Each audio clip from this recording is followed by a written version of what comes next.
गुरुर्ब्रह्मा गुरुर्विष्णू गुरुर्देव महेश्वरः गुरुः साक्षात् परब्रह्म तस्मै श्री गुरवे नमः. हरि ओम तत्सत. पंचदशीचा आपण सारांश रूपाने अभ्यास सुरू केलेला आहे आणि मागच्या वेळेस आपण एक 26 श्लोकांचा अभ्यास केला होता आणि त्याच्यामध्ये जीव आणि ब्रह्म यांचं युक्तिसिद्ध ऐक्य आपण समजावून घ्यायला सुरुवात केलेली होती आणि युक्ती शब्दाचा अर्थही त्यावेळी आपण पाहिला होता की समजून सांगण्याची प्रणाली किंवा उदाहरण. कारण प्रत्येक गोष्ट ही उदाहरणासह जर का समजावून दिली तर ती गोष्ट आपल्याला सहज कळून घ्यायला खूप सोपी जाते. आता त्यांनी पहिल्यांदा आपल्याला जागृती, स्वप्न, सुषुप्ती या तीन अवस्थांच्या निमित्ताने एक या युक्तीचा विचार आपल्या पुढे मांडला. कारण आपल्याला सरतेशेवटी तत्वाचा विवेक करायचा आहे आणि या तीन अवस्था ज्या आहेत, जागृती, स्वप्न, सुषुप्ती, या तीन अवस्था एकमेकांना खो देतात. म्हणजे जागृती असेल तर स्वप्न नसतं आणि स्वप्न असेल तर सुषुप्ती नसते. पण प्रत्येक अवस्थेमध्ये आत्मतत्व अनुस्यूत आहे. म्हणजे बोलायची जेव्हा शास्त्र भाषा वेळ येते तेव्हा आत्मतत्व अन्वय रूपाने या तिन्ही अवस्थांमध्ये आहे, पण एकही अवस्था आत्मस्वरूपामध्ये नाही. जेव्हा नाहीची भाषा बोलली जाते तेव्हा त्याला व्यतिरेकाची भाषा म्हणतात आणि जेव्हा होकारार्थी भाषा बोलली जाते तेव्हा त्याला आपण म्हणूया अन्वयाची भाषा आहे. आता मी सच्चिदानंद रूप ब्रह्म आहे, आता हा अन्वय विचार आहे. त्याच जे माझं आहे ते मी नाही, शरीर माझं आहे पण ते मी नाही, शर्ट माझा आहे पण तो मी नाही, अशा पद्धतीने मन माझं आहे पण ते मी नाही, अशा पद्धतीने जेव्हा आपण विचार करतो तेव्हा आपल्याला या एका ब्रह्माव्यतिरिक्त किंवा आत्मतत्वाव्यतिरिक्त जे काय सगळं आहे ते उत्पत्ती स्थिती नाशवान आहे. म्हणजेच जागृती, स्वप्न, सुषुप्ती याचा जरी विचार केला तरी या स्थिती सुद्धा उत्पत्ती स्थिती नाशवान आहेत. असाही आपल्याला बारीक विचार करता येईल की प्रत्येक अवस्था उगवते आणि पुन्हा ती मावळते. म्हणजे जे जे उगवतं ते मावळतं. असा जर का विचार केला तर मग ते तत्व मी असणं शक्य नाही, हा विचार आपल्याला करायचा आहे. यालाच काय म्हणायचं? तत्वाचा विवेक. आता तत्वाचा विवेक या शब्दाचा अर्थ आपण पाहिला होता. तत्व दोन या अर्थाने बोलला जातो शब्द. एक आत्मतत्व आणि एक उर्वरित सगळी तत्व. एक मिथ्या तत्व आणि एक शाश्वत तत्व. शाश्वत तत्वाचा मी ते तत्व आहे असा विचार झाला पाहिजे आणि ही जी मिथ्या तत्व आहेत म्हणजे उत्पत्ती स्थिती नाशवान, ती तत्व मी नाहीत असा माझा आतमध्ये निर्णय झाला पाहिजे. म्हणजे आपल्याला काय करायचंय की त्या गोष्टींचा म्हणजे कुठल्या मिथ्या गोष्टींचा आपल्याला नाश करायचा नाहीये, लयही करायचा नाहीये, पण बाध करायचा आहे. ते असते काळीच, ते नाही असा विचार करायचा आहे. ज्यावेळी आम्ही अद्वैत सिद्धी आविष्कार असा एक ग्रंथ अभ्यास करायला घेतला त्यावेळी एक विचार फार सुंदर त्याच्यामध्ये आला की मला शुक्ती आणि रजत यांच्या अध्यस्त अधिष्ठानामध्ये रजत हे अध्यस्त आहे आणि शुक्ती हे अधिष्ठान आहे असं आपल्याला लक्षात येतं. म्हणजे शुक्ती उपहित चैतन्य असं ते अधिष्ठान आहे आणि मला शुक्ती उपहित चैतन्याचं ज्ञान झालं म्हणजे त्याच्या सत्तेवर हे मला रजताचं ज्ञान झालं तरी माझा भ्रम दूर होत नाही. याचं उत्तर मला काही केल्या ते समर्पक उत्तर सापडत नव्हतं. तर मग तिथे जेव्हा चर्चा सुरू झाली तेव्हा मात्र मग त्या अद्वैत सिद्धी आविष्कार ग्रंथाने सांगितलं की नुसत्या उपहित चैतन्याचं ज्ञान होऊन उपयोग नाही, तर ते ज्ञान नको असलेल्या विचारांचा म्हणजे आपल्या अंतःकरणामध्ये कार्यकारण भाव सहित असलेल्या नको असलेल्या म्हणजे मी म्हणजे शरीर, मी म्हणजे कर्ता, मी म्हणजे भोगता अशा नको असलेल्या विचारांचा बाध होऊन त्याचं अधिष्ठान जे आत्मतत्व आहे ते मी कळल्याशिवाय माझा भ्रम जाणार नाही, म्हणजे तत्वाचा अनुभव येणार नाही. म्हणजे तत्वाचा अनुभव यायचा असेल तर मग मला या 5 भ्रांतीतनं किंवा 12 प्रकारच्या भेदातनं बाजूला व्हावं लागेल. आणि आता मग 27 पासून त्यांनी एक एक पद्धतीने मला समजावून सांगायला सुरुवात झाली. त्यामध्ये एक पंचीकरण त्यांनी समजावून सांगितलं आणि पंचीकरण समजावून सांगताना त्यांना तेच सांगायचंय. म्हणजे पंचीकरणामध्ये त्यांनी 5 महाभूतांचा विचार सांगितला, ते कसे उत्पन्न झाले, कसे काय वगैरे ते सगळं सांगितलं. तो आत्ताचा आपल्या अभ्यासाचा विषय नाहीये. पण त्यांनी पंचीकरण सांगताना सांगितलं की प्रत्येक महाभूत हे अर्ध आणि उरलेली 4 महाभूत ही 1/4. अशा पद्धतीने जर का आपण त्यांचं पंचीकरण हे जर का गृहीत धरलं, तर मग काय आहे, त्या पंचीकरणाचा विचार आपल्या पुढे एक मांडता येतो. कुणी एक अष्टमोष्णी करतं. म्हणजे अनेक पद्धतीने पंचीकरण लोकांपुढे सादर केलं जातं अभ्यास करताना. पण या सर्वांचा मात्र एकच गोष्ट पक्का निश्चय आहे, की आकाश नावाचं महाभूत पहिल्यांदी जन्माला आलं, त्यानंतर अनुक्रमे पृथ्वी तत्वापर्यंत सगळी भूत जन्माला आली, पण ती एकमेकांमध्ये मिसळून आपल्या पुढे आली. अशा पद्धतीने त्यांचा विचार आपल्या पुढे येतो आणि मग या पंचीकरणातनंच मग काय झालं, ते स्वर्ग पाताळ वगैरे किंवा पृथ्वीलोक वगैरे हे सगळे निर्माण झाले. पण पुढे बोलताना ते काय म्हणाले, की ज्या ज्या गोष्टी निर्माण झाल्या त्या त्या काही काळ टिकतात आणि कालांतराने जातात, हा आपल्या पुढे अनुभव आहे. आपल्या शरीराच्या निमित्ताने आपण तो विचार केला तर आपल्यालाही लक्षात येतं की आपलं शरीर हे उत्पत्ती स्थिती नाशवान आहे.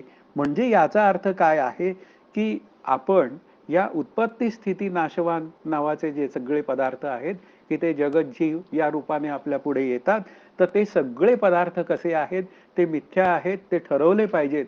आणि जोपर्यंत ते मिथ्या म्हणजे सतासत विलक्षण अनिर्वचनीय मिथ्या ठरत नाही, तोपर्यंत काय आहे, मी त्या पाण्यामध्ये सापडलेल्या, काय म्हणूया, भोवऱ्यात पाण्यामध्ये सापडलेल्या किड्यासारखा आहे, असं त्या पंचदशीकारांनी उदाहरण दिलेलं आहे.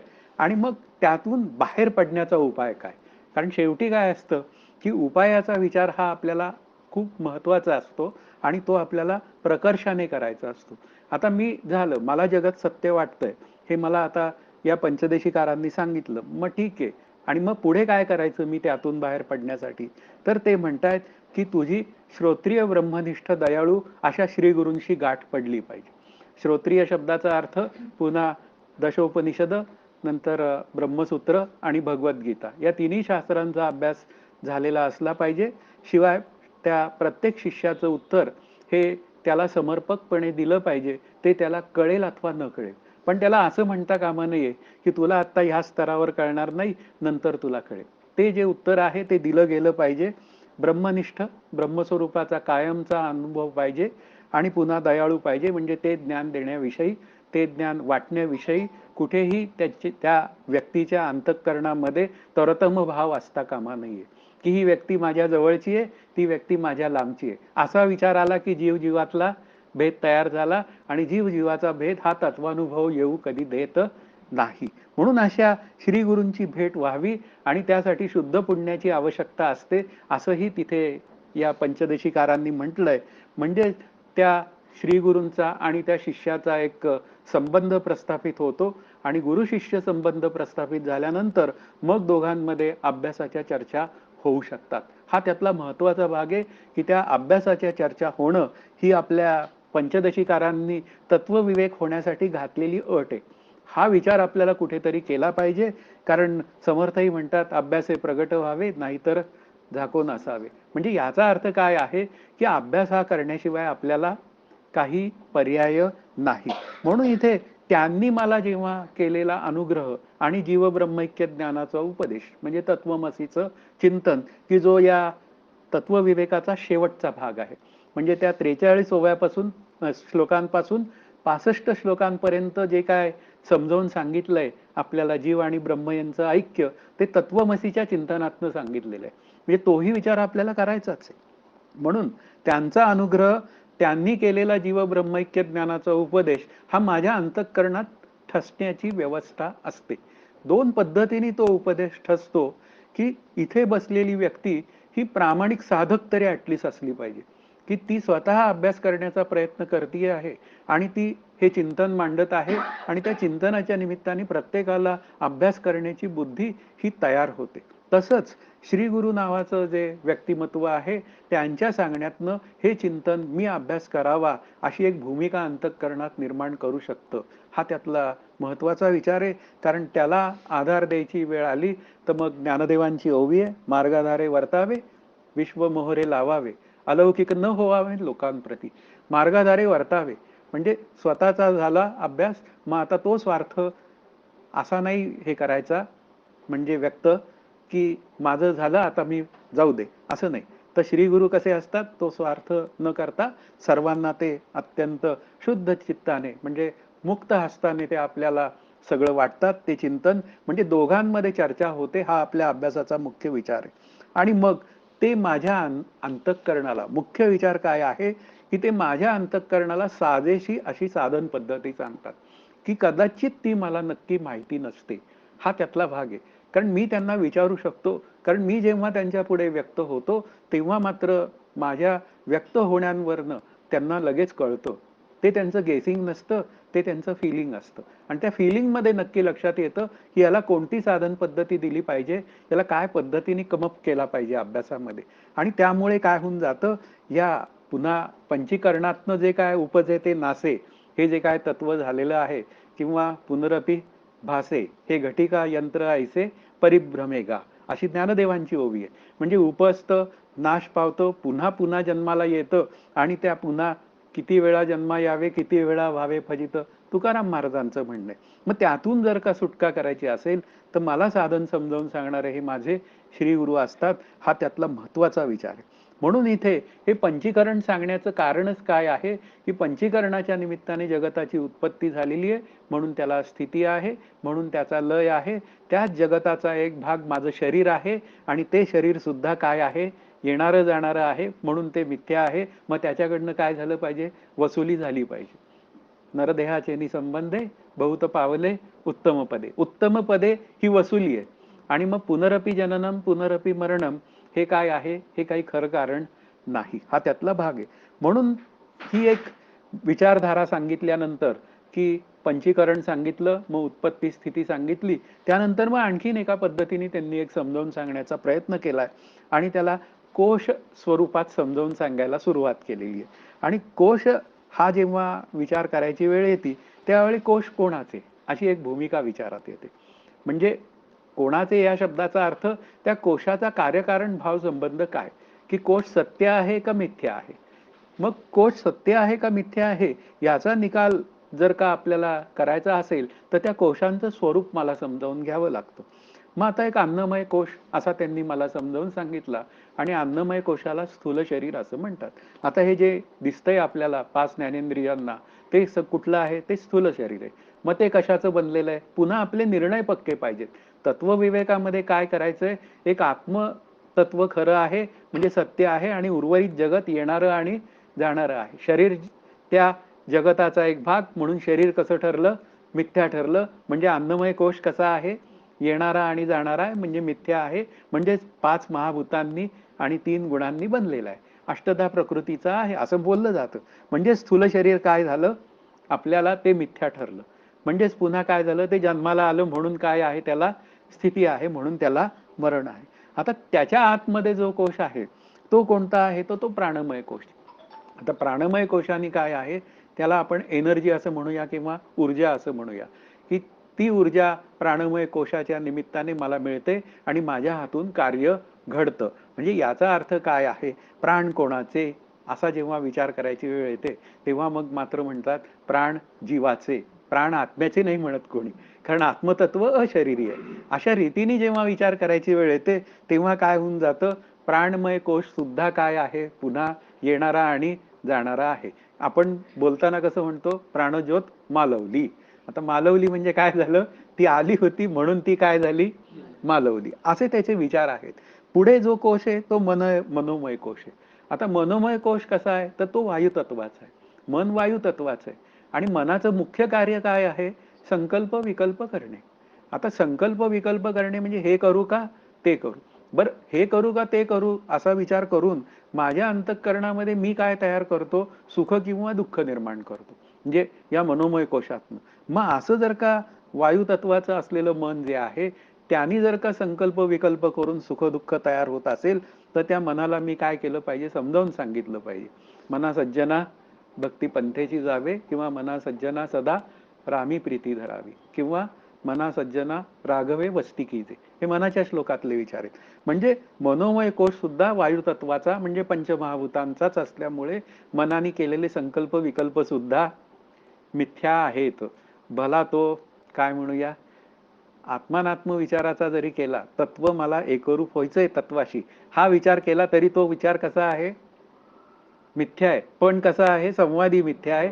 आणि एक काय आहे? विसंवादी मिथ्या आहे. एक विसंवादी मिथ्या आहे, मी देह आहे. मन काय म्हणतं?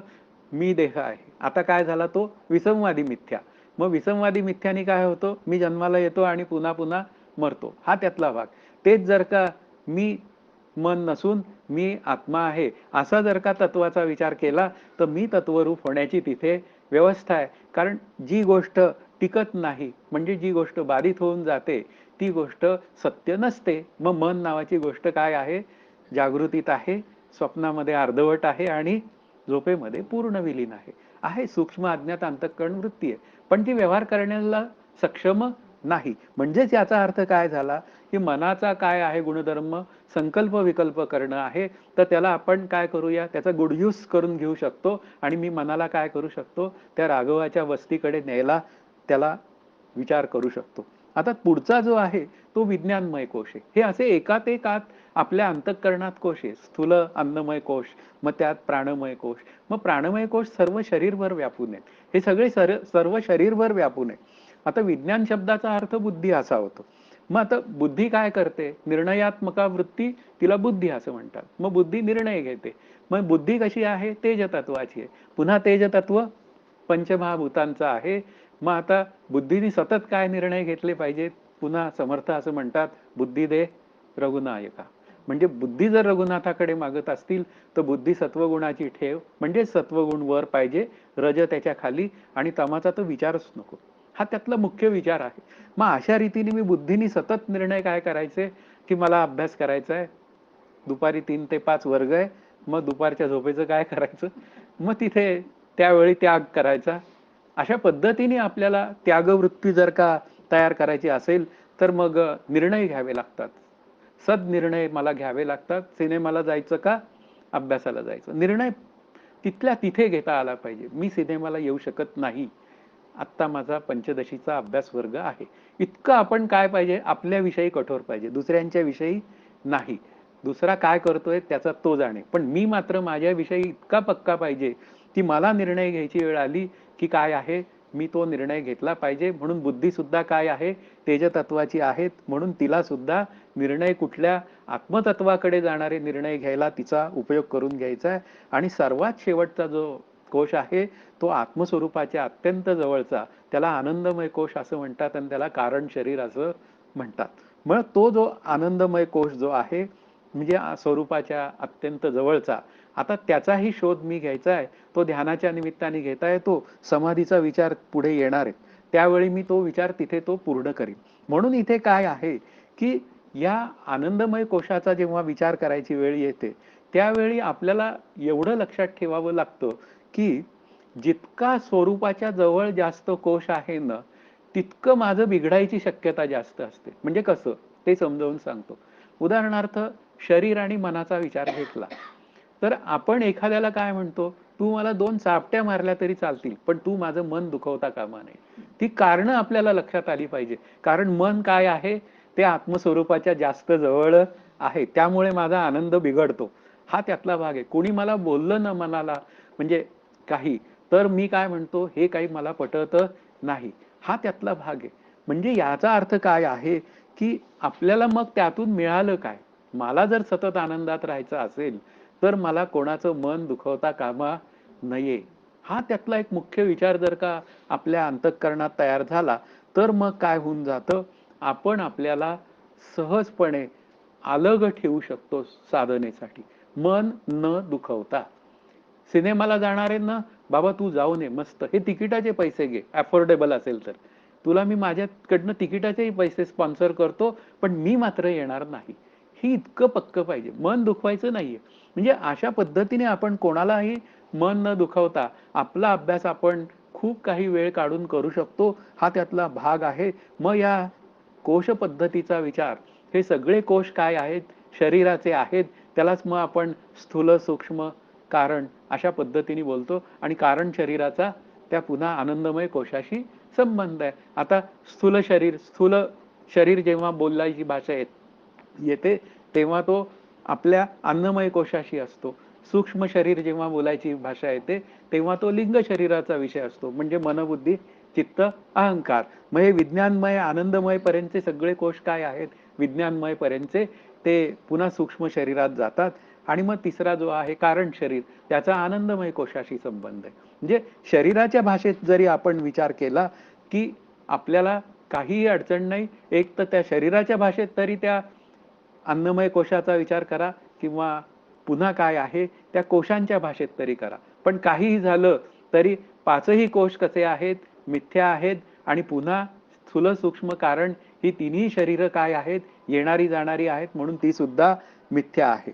म्हणजेच याचा अर्थ काय, की मी काय केलं पाहिजे हा विचार तिथे येतो. आणि मग मी काय केलं पाहिजे असा विचार जेव्हा येतो, त्यामुळे आपल्याला एक गोष्ट लक्षात येते की या स्थूल देहाला मी माझं समजतो, मी माझं समजतो आणि त्याच्या अस्तित्वावर माझं जीवन अवलंबून आहे असं समजतो. त्याला खूप काही जपतो, जपावं त्याबद्दल काही भाग नाहीये, पण जपून त्याचा काही उपयोगच मी करून घेत नाही.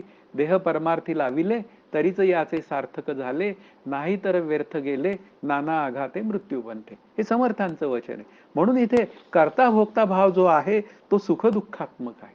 माझं कौतुक केलं की मला बरं वाटतं मी केलेल्याचं, आणि मी केलेल्याचं कौतुक झालं नाही की मला दुःख होतं. वास्तवात सुख सुद्धा दुःख रूप आहे. आपण तो मागच्या वेळी विचार केला की दुःख लेवनी सुखाची अंगे सळीत जगा. म्हणजे हे दुःख काय करतं, सुखाचा अंगरखा पांघरतं आणि आपल्याला छळत असतं. आणि आपल्याला काय वाटतं, हे सुख फार काय आहे, छान आहे. अशा पद्धतीने आपण जर का विचार केला तर मग भ्रमात्मक, मी त्या भ्रमात्मक विचारातनं सुटण्याचा विचार करू शकतो. आणि मग काय होऊन जातं, सरते शेवटी जेव्हा अन्वय व्यतिरेकाच्या भाषेत बोलायची वेळ येते त्यावेळी हे पाच कोशांचा विचार, ते पाच कोश आत्मस्वरूपामध्ये नाहीत, व्यतिरेक झाला. पण प्रत्येक कोशाला मात्र आधार कोण आहे, तर ते आत्मतत्व आहे. म्हणून आत्मतत्वाचा काय आहे, अन्वय आहे. आणि ते तत्व मी आहे, म्हणून मीच या कोशांचा काय आहे, हा प्रकाशक आहे किंवा आधार आहे. मग आधार देणाऱ्यांनी रडावं का अध्यस्त व्यक्तींनी रडावं, म्हणजे त्या मनबुद्धी चित्त अहंकाराने रडावं, हा त्यातला भाग आहे. मी त्याच्या निमित्ताने मी जर माझी अंतःकरण वृत्ती खराब करून घेत असेल, म्हणजे अधिष्ठान रूप मी असलेला, तर हा माझा दोष आहे. आणि तो माझा दोष जर काढायचा असेल तर काय आहे, त्या आत्मतत्वाचा तिथे अन्वय आहे. हा विचार आपल्याला सतत केला पाहिजे. आणि तो केला की मी माझ्या आनंदाकडे जाण्याची एक व्यवस्था तयार करता येते. आता इथपर्यंत काय झालेलं आहे, ते 43 ते 65च्या अलीकडचे जे काय श्लोक आहेत तिथपर्यंत समजून सांगितलेला विचार. आता इथून पुढे जे काय 43 ते 65 सांगायचे, म्हणजे 42 पर्यंत युक्तीने त्यांनी आपल्या पुढे काय केलं, सिद्ध केलं. काय सिद्ध केलं, आत्मतत्वच तेवढं सत्य असून उर्वरित जगत मिथ्या आहे, हे केलं. आता मात्र हे जे काय 43 ते 65 आहे ते सांगितलेलं, जे युक्तीने जे सांगितलेलं आहे तेच मला काय करायचंय, ते तत्वमसीच्या चिंतनातनं सांगणार आहे. की ते तू आहेस, हे जे काय चिंतन आपल्या पुढे श्री गुरु मांडतात त्या चिंतनातनं जेव्हा मला सांगायची वेळ येते तेव्हा मात्र काय आहे, आपल्याला काही वेळा लक्षणेचा विचार करावा लागतो. हा त्यातला भाग आहे. मी त्यातल्या पहिल्या लक्षणं सांगणार नाहीये, त्या इथे सांगितल्या, त्या तुम्ही मूळच्या अभ्यासात करून घ्या. पण आपल्या अभ्यासासाठी लागणारी जी खरी लक्षणं आहे ती भागत्याग लक्षण आहे. आणि भागत्याग लक्षणेचा विचार जेव्हा करायची वेळ येते तेव्हा काय आहे की वाच्यार्थाचा त्याग आणि लक्षार्थाचा स्वीकार, असा सोप्या पद्धतीने आपण त्याचा विचार करू शकतो. आणि मग जेव्हा या तत्वमसीचा चिंतनाचा विचार करायची वेळ येते तेव्हा लक्षार्थाने कूटस्थ आणि ब्रह्म यांचं ऐक्य आहे. त्वम वाच्य त्वम पद लक्ष, तत्पद वाच्य तत्पद लक्ष. कारण ते तू आहेस, त्वम तत् असी, अशी भाषा जेव्हा बोलली जाते त्यावेळी त्या त्वमचा विचार करावा लागतो की कोणत्या त्वमचं त्या तत्पदाशी असी म्हणजे ते जोडलं गेलेलं आहे. असं जेव्हा विचार करायची वेळ येते त्यावेळी त्वम पदवाच्य जीव आणि तत्पदवाच्य ईश्वर. बरं, हे दोघं एका कॅटेगरीत येतात, म्हणजे एका अधिकरणात येतात. कारण दोघंही कसे आहेत, प्रतिबिंबित आहेत. म्हणजे जीव काय आहे, बुद्धीत पडलेलं आत्म्याचं प्रतिबिंब. आणि जेव्हा ईश्वराचा विचार करायची वेळ येते तेव्हा ते काय आहे, मायेत पडलेलं ब्रह्माचं प्रतिबिंब. असं व्यष्टी सापेक्षतेने आत्मा आणि समष्टी सापेक्षतेने ब्रह्म, असे सगळे विचार मांडले जातात. हा हां, म्हणजे हां, ईश्वर. तर मुख्य मुद्दा काय आहे, की इथे आपल्याला जेव्हा त्वमपद वाच्य आणि तत्पद वाच्य यांचा विचार करायची वेळ येते, तेव्हा तो काय होतो, जीव आणि ईश्वर यांच्या निमित्ताने आपल्या पुढे येतो. मग त्या ईश्वराचा विचार कसा करायचा? त्यानी हे जग निर्माण केलं. मुख्य काय धारा आहे, की त्या ब्रह्मस्वरूपाला आपण स्फुरण झालं कल्पित रूपाने असा विचार केला आणि मग ईश्वर नावाचं तत्व निर्माण झालं आणि मग त्यांनी हे जग निर्माण केलं, तो त्या आकाराचा झाला. अशी भूमिका मांडली गेली. म्हणजेच काय झालं, त्या ईश्वराचं जे अस्तित्व आहे ते ह्या जगतामध्ये अनुस्यूत आहे. म्हणजे प्रत्येक जीवामध्ये अनुस्यूत आहे, प्रत्येक पदार्थांमध्ये अनुस्यूत आहे. म्हणून जेव्हा ईश्वराचा विचार करायची वेळ येते, तेव्हा ईश्वराच्या स्वाधीन माया आहे. आणि माया स्वाधीन असल्यामुळे त्याला सुखदुःख होण्याचा कुठेही विचार नाहीये. हा त्यातला भाग आपल्याला लक्षात आला पाहिजे. पण जेव्हा त्वमपद वाच्य जीवाचा विचार करायची वेळ येते, तेव्हा तो अल्पज्ञ असल्यामुळे त्याला मात्र सुख-दुःख ही भोगावी लागतात. कारण का? जन्म घ्यावा लागे वासनेसंगी. आपला जो जन्म आहे तो कर्मविग्रहातला आहे आणि ईश्वराचा जो विचार आहे, आपण अगदी म्हणूया जन्म. कारण ईश्वराच्या अवताराचा जन्म आपण जेव्हा करतो, त्यावेळी तो लीला विग्रहामध्ये जातो. म्हणजे ईश्वर काय आहे? लीला विग्रहातनं निर्माण होतो, म्हणजे माया त्याच्या स्वाधीन राहते. मग तो काय होतो? ईश्वर आणि जीव या दोन विचारांमध्ये तो श्रेष्ठ ठरतो. आणि तो श्रेष्ठ ठरतो, तर हा आपला ॲडव्हांटेज आहे का डिसॲडव्हांटेज आहे? तर आपला ॲडव्हांटेज आहे. कारण का? मज देऊनी जाळी तर कर्मफळे. ही ज्ञानदेवांनी सांगितलेली भाषा. म्हणजे इथे आपल्याला त्वमपद वाच्य आणि तत्पद वाच्य यांचा जेव्हा विचार म्हणजे सांगड घालायची वेळ येते, त्यावेळी त्वमपद वाच्य असलेल्या जीवांनी आपली सर्व कर्मे त्याला अर्पण करावी. ती अर्पण केली की माझं चित्त शुद्ध आणि शांत होण्याची तिथे व्यवस्था होते. म्हणजे ईश्वर उपास्य असल्यामुळे तो माझ्या उपासनेचा विषय आहे आणि तो अत्यंत न्यायी असल्यामुळे तो मला माझ्या उपासनेची फळं चटकन देतो. मी 1 पाऊल चाललो तर तो 10 पावलं चालतो. म्हणजे इतका तो दयाळू आहे.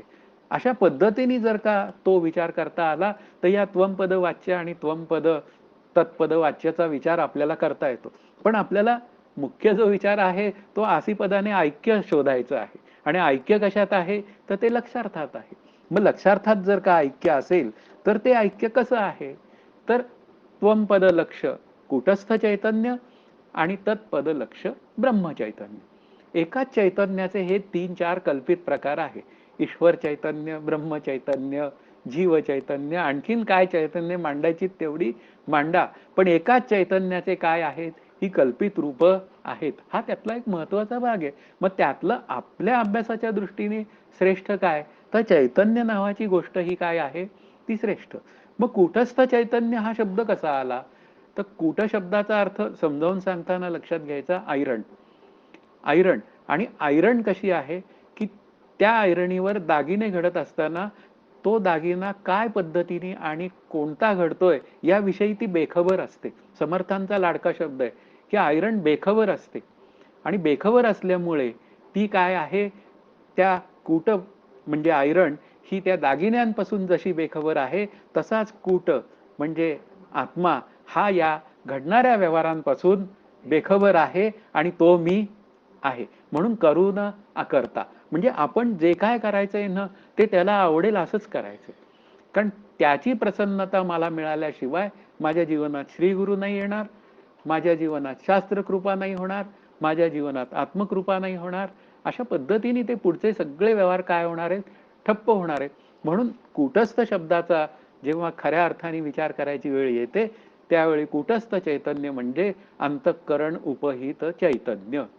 मगाचा तो अद्वैत सिद्धीचा मी दृष्टांत सांगितलेला विचार करा, की कूटस्थ चैतन्य हे अंतःकरण उपहित चैतन्य आहे. म्हणजे अंतःकरण बाधित केल्याशिवाय मी कूटस्थ चैतन्य आहे हे कळणारं नाही. तितकं ते रज्जू उपहित चैतन्य असं म्हणूया, ते मला कळलं तरी माझ्या अंतःकरणातली भ्रांती कुठे दूर झाली. ती भ्रांती कुठली गेली? तर ते रज्जू उपहित चैतन्य आणि त्या सर्पातली भ्रांती दूर झाली. तो साप वाटत होता, मग मला ते कळलं की ते रज्जू उपहित चैतन्याच्या सत्तेवर हे सगळं कळालं. इथपर्यंत ते जमून गेलं. पण पुढे काय झालं? माझी भ्रांती काही दूर झाली नाही. तर मग माझी भ्रांती कशाने दूर होईल? तर मी कूटस्थ रूप आत्मा आहे हे कळण्यानेच होईल. म्हणजेच याचा अर्थ काय करावं लागेल, की साधन कोणाला करणीय आहे, ते ईश्वराला नाही. तर साधन करणं जे आहे ते जीवचैतन्याला आहे. त्याचं कारण आहे ईश्वराच्या माया स्वाधीने आणि जीव मायेच्या स्वाधीने. म्हणून त्याला काय करावं लागतंय, साधन करावं लागतंय. आणि साधनेमध्ये त्यांनी जर का बुद्धीला शांत केलं तर तो काय होतो, कारण बुद्धीत पडलेलं आत्म्याचं प्रतिबिंब. मग असा जर विचार असेल तर त्या बुद्धीला मी शांत केलं तर ते नुसतं जे प्रतिबिंब आहे ते कसं आहे, ते एकटं राहू शकत नाही, ते स्वरूपाशी एकरूपच होतं. म्हणजे परोक्ष ज्ञानातनं साधना घडली, की मी म्हणजे बुद्धी नाही, मी म्हणजे कर्ता नाही, अशी साधना घडली. त्यामुळे मी कर्तेपणा दूर झाला आणि मग काय अंतःकरणात सिद्ध झालं, की ते तत्व मी आहे. परतोनी पाठवरे ठाके, आपण या आपण पै देखे, देखे खेवत ओळखे ते तत्व मी. अशा पद्धतीने ते मला कळतं. म्हणजे याचा अर्थ काय आहे, की आपल्याला नक्की लक्षात आलं पाहिजे, की तो प्रथम येणारा जो अनुभव आहे, तो तत्वमसीच्या चिंतनातला ते कुटस्थ चैतन्य मी आहे. अंतःकरण वृत्ती बाधित होते आणि ती बाधित झाली, की त्या वृत्तीलाच कळतं. कारण का? तो खरा जो अनुभव असतो ना, तो वृत्तीला त्या अंतःकरणावर ठसा उमटल्यानंतर कळतो. हा त्यातला एक महत्वाचा भाग आहे.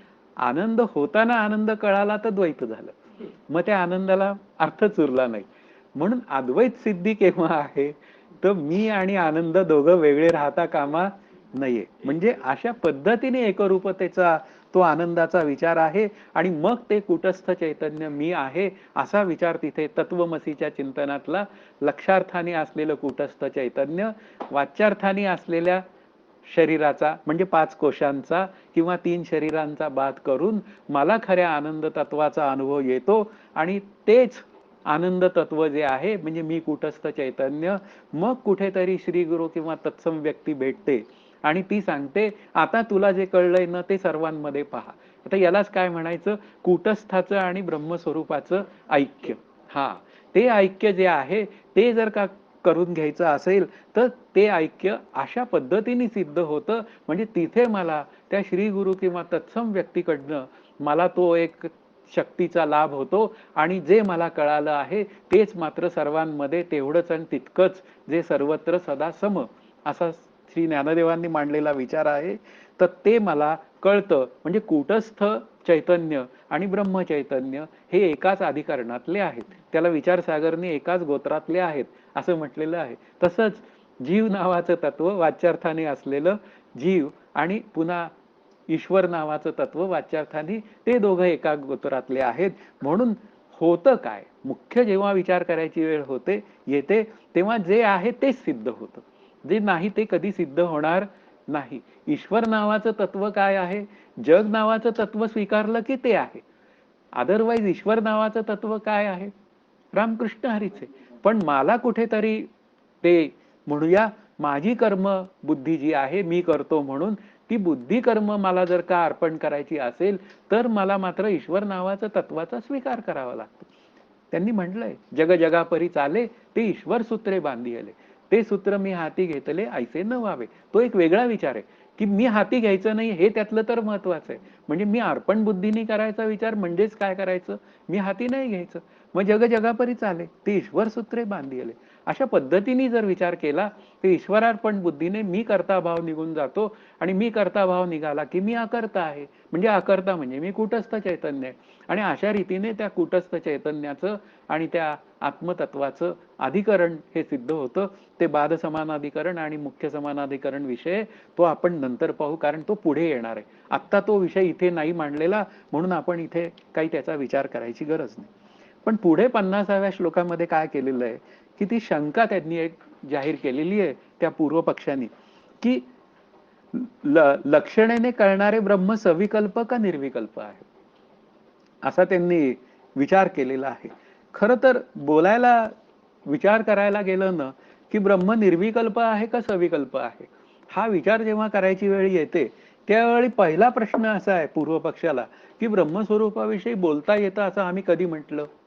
हा त्यातला भाग आहे. यतो वाचो निवर्तन्ते, किंवा आपले संत काय सांगतात, शब्दे विण संवादीजे इंद्रिया नेणता भोगीजे, किंवा मौन राशिगा तुझे नाव, असं ज्ञानदेवांनी म्हटलेलं आहे. किंवा ते शब्द सांडून बैसला तो मौनी म्हणावा भला, असे समर्थांचं म्हणणं आहे. म्हणजे याचा अर्थ काय आहे, तुमची शंका सदोष आहे. मग जिथे सदोषता असते तिथे खरं तर फार चर्चा कमी करायची असते, पण तरी सुद्धा चर्चा झाली पाहिजे. कारण एकदा चर्चेने जर का नीट ठरलं ना की ब्रह्म निर्विकल्प आहे, तर मग ब्रह्म सविकल्पाचा विचार करायची गरज नाही, की ब्रह्मामध्ये सविकल्पता कशी. कारण तुम्ही कदाचित मला असं म्हणाल की हरिपाठात ज्ञानदेवांनी काय म्हटलं, की हरिमुखे म्हणा हरिमुखे म्हणा म्हटलं, आणि ब्रह्माला मात्र त्यांनी हरीचा दर्जा दिला. मग त्यावेळी ज्ञानदेवांनी नक्की काय सिद्ध केलं, तो विचार करायची गरज आहे. की सगुण निर्गुण गुणाचे अगुण हरिविण मन व्यर्थ जाय. पण सगुण निर्गुण गुणाचे अगुण असं जेव्हा बोलायची वेळ आली, तेच निर्गुण ब्रह्म सगुण झालं. ते काही सविकल्प नाही झालं. ते म्हणाले तेच निर्गुण ब्रह्म सगुण झालं आणि तो माझ्या उपासनेचा विषय झाला. पण हे जे काय बोललं गेलेलं आहे ना, हे सापेक्षतेने बोललं गेलेलं आहे. वास्तविक ब्रह्म निरपेक्षच आहे. कारण त्या निर्गुण हरी तत्वाचा जर का मी अभ्यास केला, तर मी म्हणजे त्या सगुण हरितत्वाचा असं म्हणूया विचार केला, तर मी निर्गुण हरीशीच एकरूप होतो. आणि मग ज्ञानदेव म्हणतात, तुझं सगुण म्हणू की निर्गुण तू ऐकू गोविंदुरे. पण हे काय झालं पाहिजे, ही शंका सदोष झाली पाहिजे. म्हणजे ही शंका सदोष आहे, तर त्याची सिद्धता झाली पाहिजे. आणि सिद्धता असं सांगते की मुळातलं ब्रह्म जे आहे, म्हणजे शुद्ध चैतन्य जे आहे, ते काय आहे, ते निर्विकल्पच आहे. आणि शंकराचार्यांचं म्हणणंच आहे, अहम निर्विकल्पो, असं त्यांनी एका ठिकाणी म्हटलेलं आहे. म्हणजे मी काय आहे, निर्विकल्प आहे. माझ्या ठिकाणी एकही विकल्प नाही. आता विकल्प म्हणजे पर्याय असा एक शब्दाचा अर्थ पण आहे. पण इथे काही पर्याय वगैरे नाहीये. ब्रह्म एकमेव अद्वितीय आहे. पुन्हा ते स्वगत सजातीय विजातीय, ते जेव्हा विषय येतील त्यावेळी आपण त्याचा विचार करूया. भेदरहित वगैरे असं ती भाषा बोलली गेलेली आहे. म्हणून इथे काय आहे, निर्विकल्पाच्या ठिकाणी कुठलाही विकल्प सिद्ध होत नाही.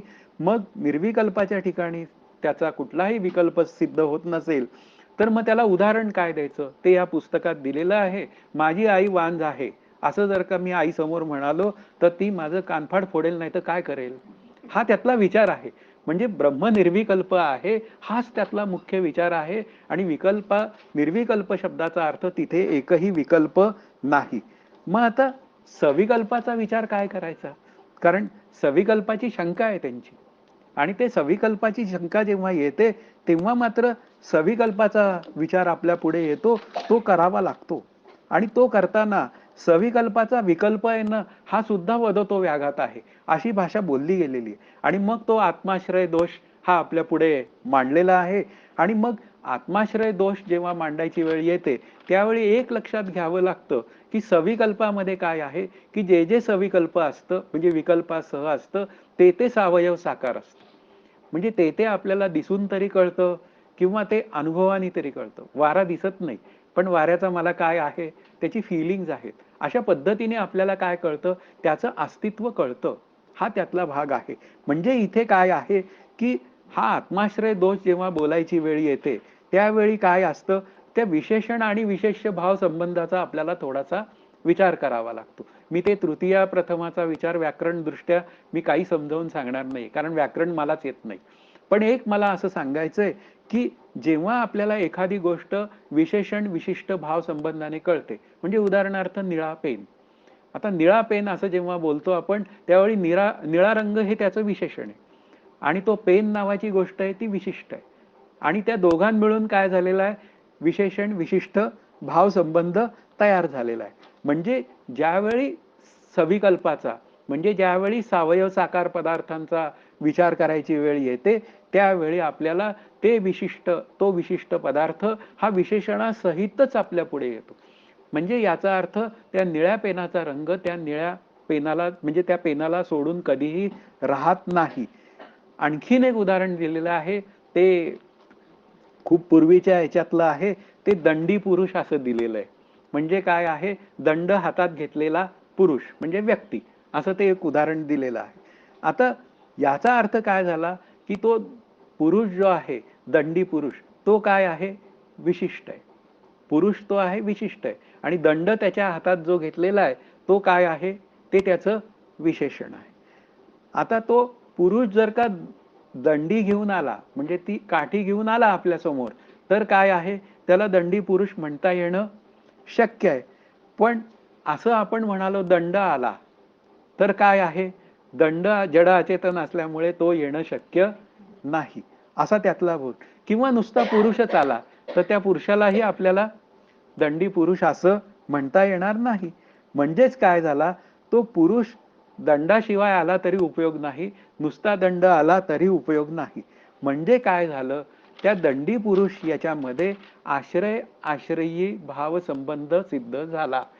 काय झाला की तो दंड काय आहे, आश्रित आहे, आणि तो जो पुरुष आहे तो पुरुषाच्या साह्याने हा दंड आश्रितपणाने राहतो. म्हणजे याचा अर्थ काय झाला की सविकल्पामध्ये मुख्य विचार काय आहे, सविकल्पामध्ये आश्रय आश्रयी भाव संबंध आहे. पण ब्रह्मस्वरूप एकमेव अद्वितीय असल्यामुळे आश्रय आश्रयी भाव संबंध नाही. हे जर का असेल तर मग मला कोणाचा आश्रय नाही म्हणून रडायचं काही कारण नाही. उलट निराश्रित मी आहे हेच माझं काय आहे, हे माझं लक्षण आहे खरं. पण मी निराश्रित झालो की मला कसं तरी होऊन जातं. म्हणून अहम निर्विकल्पो या शब्दाचा असाच अर्थ आहे. म्हणून इथे काय आहे, आपला आत्माश्रय दोष नावाची जी गोष्ट आहे ती आत्मस्वरूपावर येत नाही. कारण विशेषण विशेष्य भाव संबंध तयार करायचा असेल तर दोन गोष्टी तिथे लागतात. आत्मा एकमेव अद्वितीय असल्यामुळे, निरवयव निराकार असल्यामुळे तिथे आत्माश्रय कधीही सिद्ध होत नाही. मग ईश्वराच्या रूपात आश्रय आश्रयी भाव संबंध आहे, मान्य आहे आम्हाला की तो ईश्वर आमचा काय आहे, आश्रयदाता आहे. आम्ही त्याची उपासना करणार, तो आम्हाला आशीर्वाद देणार आणि आमचं चित्त शुद्ध आणि शांत होणार, ते आम्हाला अगदी मान्य. म्हणून इथे जे ब्रह्म आहे ते सविकल्प का निर्विकल्प, तर ते निर्विकल्पच आहे, ते सविकल्प नाही. म्हणून आत्माश्रय दोष सावयव साकारामध्ये आहे. मग आता अन्योन्याश्रय दोष आहे काय, असंही तिथे एक सांगितलेलं आहे समजून. मग अन्योन्याश्रय दोषामध्ये काय आहे की इथं एकाचा अन्याला आश्रय आणि अन्याचा एकाला आश्रय, ही भूमिका आहे. पण ब्रह्म पुन्हा काय आहे, आता ब्रह्मस्वरूपाला कल्पित रूपाने आश्रयत्व दिलं गेलं, अधिष्ठान रूपाने त्याला काय झालं, आश्रयत्व दिलं गेलं. पण ते कुठपर्यंत आहे, ते केवळ उदाहरण सुटण्यापुरतं आहे. उदाहरण जेव्हा सोडवायला आपण घेतो की मी म्हणजे शरीर नाही अशी जेव्हा भूमिका आपल्या पुढे येते, तेव्हा मी म्हणजे शरीर नाही, मी म्हणजे हे नाही ते नाही, असं 10-20 गोष्टी सांगितल्यावर पुढचा मला काय विचारतो, मग मी कोण आहे ते सांगा ना, का उगाच मध्ये वेळ वाया घालवता, हा त्यातला विचार आहे. मग मी कोण आहे, तर मी अधिष्ठान रूप ब्रह्म आहे, असं जेव्हा बोललं जातं तेव्हा काय होऊन जातं, त्या अन्योन्याश्रयाचा विचार करावा लागतो. पण वास्तवात जेव्हा ब्रह्मस्वरूपाकडनं विचार करायची वेळ येते तेव्हा काय आहे, मी कोणाला आश्रय नाही आणि मला कोणाचा आश्रय नाही, अशा पद्धतीने बोललं जातं. म्हणून इथे काय आहे, अन्योन्याश्रयाचा जेव्हा विचार करायची वेळ येते तेव्हा मात्र अशा पद्धतीने कल्पित रूपाने त्या ब्रह्मस्वरूपावर अधिष्ठानत्वाचा आरोप होतो. पण वास्तवात ब्रह्म खऱ्या अर्थाने अधिष्ठान सुद्धा नाही, हे आपल्याला गोष्टी लक्षात ठेवला पाहिजेत. असताची व्यावृत्ती सत म्हणून आले श्रुती, जडाची ये समाप्तीची द्रुपतू. म्हणून ही अध्यस्त अधिष्ठानाची भाषा कुठपर्यंत आहे, त्या निर्विकल्प ब्रह्मस्वरूपाचा अनुभव येईपर्यंत. त्याचा अनुभव आला की त्या सूर्यदृष्टीने मी पाहिलं या पृथ्वी तत्वाकडे, म्हणजे त्या किरणांकडे, तर आपल्याला लक्षात येतं की सूर्यदृष्टी पुढे ही किरणं सगळी सूर्यरूपच आहेत, ती वेगळी नाहीतच. किरणांच्या बाजूनी, जगाच्या बाजूनी पाहिलं तर वेगळी गोष्ट दिसते की माझ्यातून सूर्य देवतेमध्ये अंतर आहे. पण प्रश्न असा आहे, मी जेव्हा स्वरूपाशी एकरूप होतो तेव्हा मात्र भरला घनदाट हरी दिसे, असं समर्थ म्हणतात. किंवा रिता ठावया राघवे विण नाही, असं हे समर्थ ज्ञानदेवांचं म्हणणं. ते मला लक्षात येतं, त्रिभुवन संचले विठ्ठले गा. म्हणजे इथे काय आहे, अन्योन्याश्रय दोष जो आहे तो अध्यस्त अधिष्ठानाच्या भाषेत तेवढा डिस्कस केला जातो, वास्तवात अन्योन्याश्रय दोष नाही. म्हणून इथे काय आहे, सविकल्पाला जेव्हा आश्रयाची विचार करायची वेळ येते त्यावेळी सविकल्पाला सविकल्पाचाच आश्रय लागतो. म्हणजे त्या निळ्या रंगाला आश्रय कोणाचा आहे, त्या सविकल्प पेनाचाच आश्रय आहे. म्हणजे हा त्यातला भाग आहे. म्हणून इथे काय आहे, आपल्याला जेव्हा या जगताचा विचार करायची वेळ येते, तेव्हा मात्र काय आहे, विशेषण विशेष्य भाव संबंध सांगावा लागतो. की काय झालं, तू काय केलंस? मला संत सांगतात की शरीराचं तू विशेषण केलंय. म्हणजे काय झालं, शरीराला तू सत्यत्व दिलं. मग आता तू काय कर, विशेषणाची उपाधी कर. म्हणजे मी म्हणजे शरीर नाही. उपाधीचा व्याख्येचा विचार काय आहे, उपहितावर आपले धर्म घालते, पण उपहितापासून वेगळी असते. हा त्यातला विचार आहे. म्हणून इथे आपल्या आत्मस्वरूपावर काय झालं, एवढ्या उपाधींनी या जगत आणि जगतात भासणारे पदार्थ, या सर्व उपाधींनी काय केले, त्याच्यावर आरोप घातले. म्हणजे त्या आत्मस्वरूपावर आरोप केले. पण आत्मस्वरूप मात्र या सर्वांहून काय आहे, वेगळं आहे. मग अभ्यास काय करायचा आहे आपल्याला, आत्मस्वरूपाला आणि जगाला वेगळं करायचं. आणि ते वेगळं केलं की मी कोण आहे हे कळतं. जे वास्तवात नाही ते येतं, काही काळ टिकतं, निघून जातं. म्हणजे तेच काय आहे, ते निवृत्त होऊन जातं. अशा पद्धतीने जर का विशेषण विशेष भाव संबंधांनी जरी विचार केला तरी सुद्धा काय आहे, आपलं जड अचेतन पदार्थांचा विचार करताना सविकल्पाचा विकल्प जर सविकल्प ठरला तरी सुद्धा आणखीन एका पद्धतीने चिंतन करता येतं. ते विचारसागरनी केलेलं आहे. दुसऱ्या तरंगामध्ये त्यांनी असं केलेलं आहे की कोणताही जड अचेतन पदार्थ दुसऱ्या एका जड अचेतन पदार्थाचं अधिष्ठान होऊ शकत नाही. हा साखरे महाराजांनी आम्हाला सांगितलेला विषय आहे की ज्यावेळी रज्जूवर सर्प भासतो त्यावेळी खरोखरीच रज्जू अधिष्ठान आहे का, हा त्या प्रश्न विचारलेला त्यांनी. की सर्प हा प्रातिभासिक सत्तेतला आहे आणि रज्जू ही व्यावहारिक सत्तेतली आहे. आणि असं असेल तर मग पारमार्थिक सत्ता, व्यावहारिक सत्ता आणि प्रातिभासिक सत्ता असे 3 विभाग का केले आपल्या उत्तर पक्षाने. त्याचं कारणच ते आहे की व्यावहारिक सत्तेतले पदार्थ सुद्धा मिथ्या आहेत. म्हणजे शरीर हे काय आहे, व्यावहारिक सत्तेतलं आहे. पण ते सुद्धा येतं आणि काही काळ टिकतं आणि जातं, म्हणून ते सुद्धा मिथ्या आहे. असा जर विचार असेल तर प्रातिभासिक म्हणूया पदार्थांचं अधिष्ठान हा मिथ्या पदार्थ कसा होऊ शकेल, हा त्यातला मुख्य विचार आहे. मग अधिष्ठान नक्की काय आहे. मग अधिष्ठानाचा विचार करायची वेळ येते, त्या वेळी असं करावं लागतं लक्षात की रज्जूंनी वेढलेल्या चैतन्यावर हे आपल्याला सर्पाचा भास होतो. म्हणून इथे काय आहे की अधिष्ठान कोणताही जड अचेतन पदार्थ दुसऱ्या जड अचेतन पदार्थाचा अधिष्ठान होऊ शकत नाही. म्हणून इथे काय आहे, आश्रय आश्रयी भाव संबंध पण नाही, अन्योन्याश्रय पण नाही. आणखीन काही संबंध असेल तर तो तुम्ही विचारावा, तो मी सांगेन, तो काही विषय नाहीये. म्हणून इथे व्यवहारात मात्र आश्रय आश्रयी भाव संबंध आपण बोलू शकतो की छोटं मूल असतं, ते आई वडिलांच्या आश्रयाने राहतं, म्हणून दोघांमध्ये आश्रय आश्रयी भाव संबंध आहे. पण स्वरूपाचा आणि याचा विचार केला, त्या जगताचा अभ्यस्त, तर दोघांमध्ये कुठलाही भाव संबंध वास्तवात नाही, कल्पित रूपात आहे. म्हणजे कसं आहे, पुन्हा रज्जू उपहित चैतन्यावर भासणाऱ्या सर्पाप्रमाणे. मग मला उत्तर द्या की रज्जू उपहित चैतन्यावर भासणारा सर्प आहे का नाहीये. असता तर तो मला व्यावहारिक सत्तेत दिसला असता, कळला असता. म्हणजे या अर्थी तो नाही. म्हणजे मुख्य मुद्दा काय आहे, हा मग नाहीच आहे तो.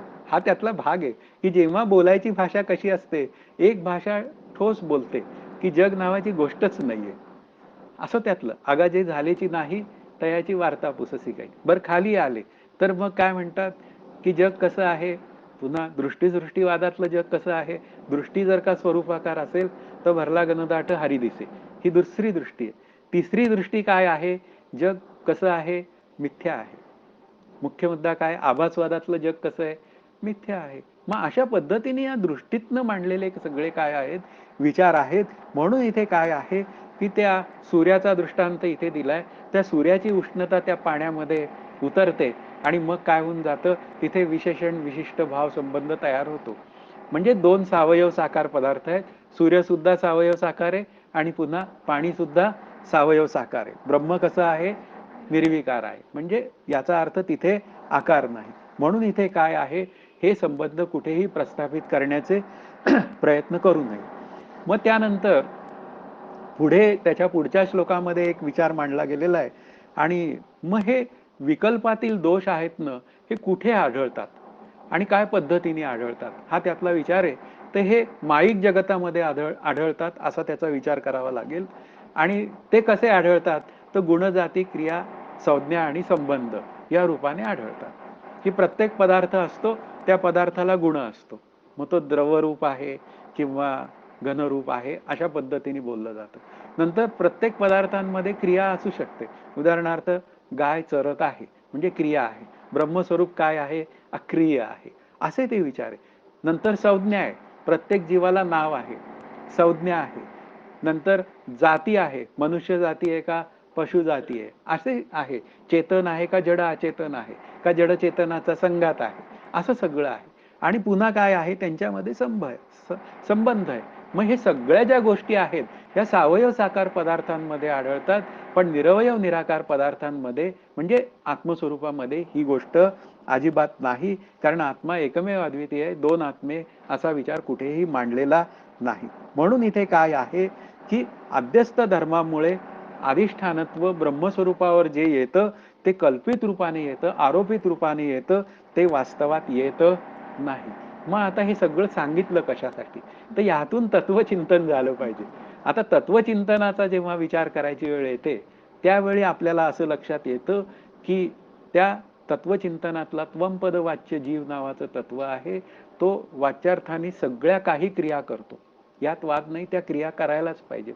कारण त्याचं जीवन चाललं पाहिजे, व्यावहारिक सत्तेतलं आणि पारमार्थिक सत्तेतला अभ्यासही झाला पाहिजे, म्हणजे आनंदाशी एकरूप होण्याचा. मग आता तो जर का आनंदाशी एकरूप होण्याचा अभ्यास करायचा असेल तर त्याला माईक तत्व मिथ्या ठरवावी लागतील. जे वाच्यार्थाने अंतःकरणात असलेलं जीवत्व जर का सत्यत्व रूपाने माझ्या अंतःकरणामध्ये असेल तर ते सत्यत्व रूपाने असलेलं अंतःकरणातलं जीवत्व हे मला शांत करावं लागेल. अभ्यास कुठे आहे? तर एक्झॅक्टली तिथे आहे. महावाक्य चिंतनामध्ये जीवाला अभ्यास करायचा आहे, ईश्वराला तर नक्कीच नाही करायचा. म्हणून त्याचा विचार आत्ता नकोच करायला. मग जीवानी काय करायचंय महावाक्य चिंतनामध्ये? की हे जे आरोपित गुणधर्म जे त्याच्यावर झालेले आहेत की शरीराचा धर्म किंवा पुन्हा या स्थूल शरीराचा, सूक्ष्म शरीराचा, कारण शरीराचा म्हणजे अज्ञानाचा विचार, अशा पद्धतीने ते जर का धर्म आपल्या पुढे येत असतील तर ते धर्म कोणाचे आहेत? ते वाच्यार्थाने असलेल्या जीवाचे आहेत, कुटस्थ रूप असलेल्या जीवाचे नाहीत. आणि तेच कुटस्थ चैतन्य काय आहे? ब्रह्मरूप आहे. असा जर का विचार करायचा असेल तर हे दोष म्हणजे सविकल्पाचे दोष हे निर्विकल्प आत्मस्वरूपावर येत नाही. तो निर्विकल्प आत्मा मी आहे. मग मी आहे तर काय करायचं? माझ्यावरती हे दोष येऊ देण्याचं काम नाही. आता पुढे एक इथं चिंतन आलेलं आहे. या महावाक्य चिंतनाबरोबर तो ध्यानाचा विषय इथे घातलेला आहे. म्हणजे समाधीचा विषय घातलेला आहे त्यांनी. तो काय पद्धतीने त्यांना काय सांगायचंय हे मला कळलं नाही खरं तर, की नक्की का ते चिंतन त्यांनी या तत्वचिंतनात घातलंय. थोडासा मी त्याचा विचार केला की ज्यावेळी महावाक्य चिंतनामध्ये वाच्यार्थाचा त्याग, लक्षार्थाचा स्वीकार ही सगळी जागृतीतली साधनं सांगितली. म्हणजे विचार करायला गेलं ना तर जवळजवळ 3/4 पेक्षा मोर जो काय विचार आहे तो केवळ सगळा जागृतीतल्या विचारांचा म्हणजे साधनेचा विचार केला. आत्मानात्म विचाराचा किंवा सार विवेकाचा असा सगळा विचार केला. पण मग हे ध्यानचिंतन का घातलं? त्याचं एक उत्तर मात्र असं काढता येतं, जर का दुरान्वयाने जर का काढायचं असेल तर ध्यान ही एक काय आहे? कर्मोपासना आहे. समाधीचा विषय आणलाय पण तत्पूर्वी काय आहे? त्या समाधीच्या आधी पुन्हा धारणा, ध्यान, समाधी असे सगळे ते विचारधारा आहेत. मग इथे काय आहे की हे जे काय तत्वविवेकात आपल्याला जे ऐक्य जागृतीत साधायचंय म्हणजे बाधरूप ऐक्य साधायचंय त्याला साजेशी अशी बुद्धी तयार झाली पाहिजे. म्हणजे माझी अंतःकरण वृत्ती ही शांत जर असेल म्हणजे ध्यानचिंतनाने जर का थोडी शांत झालेली असेल तर ती अंतःकरण वृत्ती हा आत्मानात्म विचार करायला सक्षम असते. अदरवाईज काय होतं? मी अभ्यास करतो नाही असं नाही, पण तो असा परफेक्टली जर केलेला नसेल तर वेळेवर मी वाहून जातो. मला वेळेवर जे कळायला पाहिजे की नको असलेला विचार आलेला आहे, आता तो मला सुखदुःखदायक होतोय, तिथे मी मला कट करायला तो नको असलेला विचार म्हणजे शरीरा संबंधी असलेला विचार तो कट करायला मला जमलं पाहिजे. आणि त्यासाठी माझी अंतःकरण वृत्ती काय पाहिजे? ही शांत पाहिजे. आणि ती जर का शांत असेल तर मग आपल्याला या आनंदापर्यंत जाण्याचा विचार करू शकता येतो. आणि शिवाय काय आहे की ध्यानाने काय होईल? तर ध्यानाने आत्मस्वरूपाविषयी असलेली असंभावना निवृत्त होईल. हा त्यातला भाग आहे. तरी गा ऐसे करी यया आठा माझा पहारी, मोटुके निमिष भरी देतू जाय, असं ज्ञानदेव म्हटलेले आहे. आता हा निमिष ध्यानाच्या निमित्ताने ज्ञानदेवांनी मागितलाय. तू ध्यानाला बस आणि त्या ध्यानाच्या निमित्ताने अंतःकरण वृत्ती शांत कर आणि क्षणभराचा अनुभव घे आनंदाचा. त्या आनंदातनं काय आहे की आपल्याला या ब्रह्मस्वरूपाविषयी असलेली जी असंभावना आहे की नक्की खरं हे तत्व आहे का नाही आहे, असा जो काय विचार आहे, किंवा ते तत्व मी आहे का नाही नक्की, हे सगळे जे विचार आहेत ते दूर होण्याची व्यवस्था तयार होते. म्हणून इथे काय आहे, ध्यानात वृत्ती शांत होते आणि आत्मस्वरूपाचा अनुभव येतो आणि मग काय होऊन जातं, पुढे माझी वृत्ती सहज होते. त्या वृत्ती सहज होण्याचा जो विचार आहे तो तत्वमसीच्या चिंतनातला कुटस्थच ब्रह्मरूप आहे या म्हणूया स्पेस मधला तो आहे. आणि तिथे मात्र सहजावृत्ती सिद्ध होते आणि सहजावृत्ती सिद्ध झाली की मग खरं त्या तत्वाचा विवेक करून त्या तत्वानुभवापर्यंत मी पोहोचलो अशी भूमिका आपल्याला मांडता येते.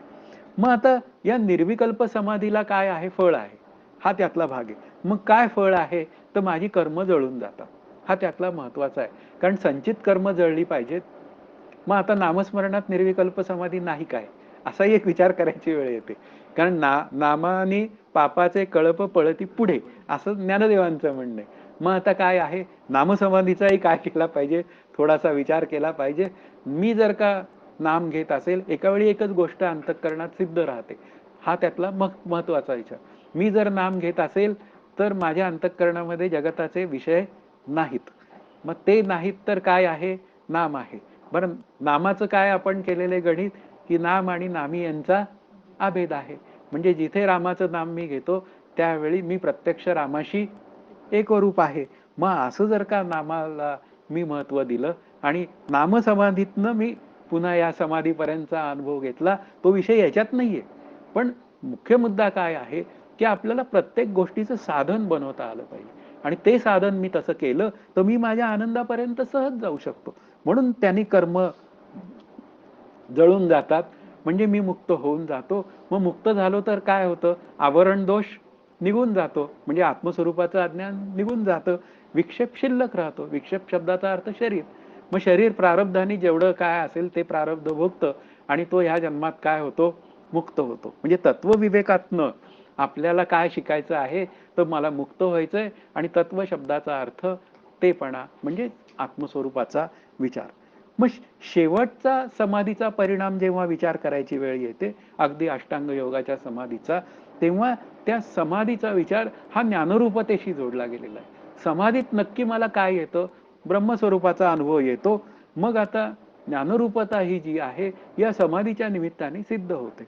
म्हणून आपल्याला समजून घ्यायची जेव्हा वेळ येते त्यावेळी परोक्ष ज्ञानाचा विचार करावा लागतो, शब्दज्ञानाचा, की जो आत्ता आपण करतोय. त्याने मला साधन कसं करायचं हे नक्की लक्षात येतं आणि मग तो साधन विचार कुठे आणखीन आपल्याला स्पेसिफिकली आणि क्लीनली कळतो, तो माझ्या श्रीगुरूंकडे कळतो, म्हणजे त्यांच्याकडनं चर्चेतनं कळतं. मग काय होऊन जातं, अपरोक्ष ज्ञानरूपता सिद्ध होते, ती दृढत्वाने सिद्ध व्हावी आणि मग साधन या पद्धतीने शिष्याला करावं लागतं. म्हणजे त्या दृढ अपरोक्ष असं जे सहज अवस्थेतलं तत्वरूपाचं जे काय आनंदाचा अनुभव आहे तिथपर्यंत आपल्याला अभ्यास करावा लागतो. मग मिळणारं फळ काय, शेवटी काय आहे, प्रत्येक काय म्हणूया प्रकरणाचं फळ आहे, हा त्यातला एक भाग आहे. कारण सुरुवात केली ना अभ्यासाला, मग आता श्रवण केलियाचे फळ क्रिया पालटे तात्काळ, तुटे संशयाचे मुळे एकसरा.